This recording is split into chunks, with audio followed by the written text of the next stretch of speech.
Hello, guys, and welcome back to another edition of Ballin Out with Tim Earle. I'm Timothy Earle from Earle Sports Bets and Picks and Parlays. Today, we've got 5 games to talk to you about in the hoops. We got 2 in the NIT and 3 in the NBA, so make sure you guys stay tuned for those. I'll be going over the 2 NIT games and then 3 NBA, so 5 picks. If you guys are interested in the other plays that are going to be up on the site, you guys can go ahead and check out the week pass for either college basketball or the NBA. Both of them are in the link down in the description below, picksandparlays.net/Tim. $70 for a week pass and $200 for the month. I don't know if I'd recommend the month at this point for college basketball, but for NBA, 100%, especially when the NBA or college basketball is done, you're going to get a lot more NBA plays. So make sure you guys check out all of that down linked in the description down below. Let's go ahead and get started. We'll go to some NIT action. We'll start off with UAB taking on Vanderbilt. This game is a pick'em with a total of 153.5. Both these two teams had pretty good years for their standards in their program.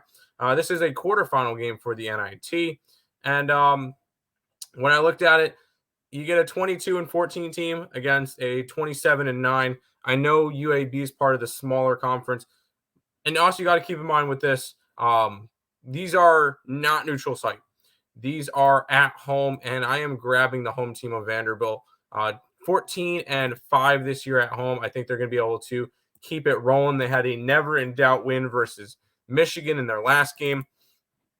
I like this Vandy team. I think they have a decent shot to win the entire NIT at this point. We'll go ahead and take them on the money line around -110. Obviously, all lines are subject to change. These are the current lines that are at 8 o'clock when I'm recording this video. We'll head over to the next game, which is Utah Valley hosting the Cincinnati Bearcats. It's a pick'em as well in this game, total of 148.5. And this one, Utah Valley is 13-1 at home this year, 27-8 this year. I know they're against a 23-12, and it's kind of the opposite of what I'm doing for the first game. But when a team is 13-1 at home, I feel like there's a really good spot for them. They're a little bit of a pick'em.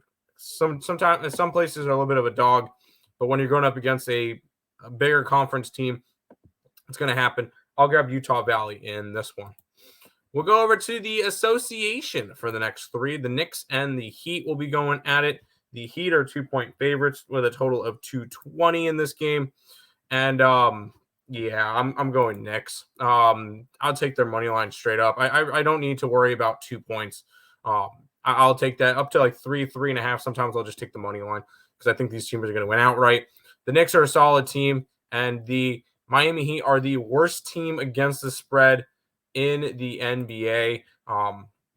They would be the most profitable team in the NBA if you faded them every single game, hitting at 38.03% against the spread, 27, 44, and 2 against the spread, especially at home. They are not a good home team against the spread, sitting at a 12, 24-1 record against the spread. Yeah, we're going to go ahead and grab some Knicks action in that. 2 games left. And I had to add this one. The Bucks are, yes, you're reading that right, 17.5-point favorites in this next one against the Spurs. There is no total at this moment just because the Spurs play tonight. So it is the second leg of a back-to-back for the Spurs. I don't care. 17.5. They better be careful. I might sprinkle that plus 1,000 money line. I just think it's ridiculous to have a spread this big. I will grab the points every single time when it's at least 15. Give me the Spurs plus the points. Final game of the night is the Suns and the Lakers that I'll be talking about. The Suns are 2-point favorites. 227.5 is the total. And the fade train for the Phoenix Suns continues.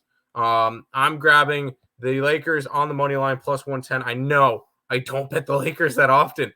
This just shows how much I do not like the Suns team because they are short-staffed. They traded away 3 players for Durant. Now Durant's injured, and it's been that way for a while. They haven't covered in 5 straight games after covering in 5 straight games. This is not a team I want to be going and backing. Go ahead, Give me the Lakers plus 110 on the money line at home to finish out the night versus the Suns. That's everything for this edition of Ballin' Out with Tim Earle. I want to thank you guys all for watching. Once again, if you guys are interested in all the plays, picksandparlays.net/Tim. You can get all of that stuff. That's going to do it for this episode of Ballin' Out. Good luck, unless you're against me.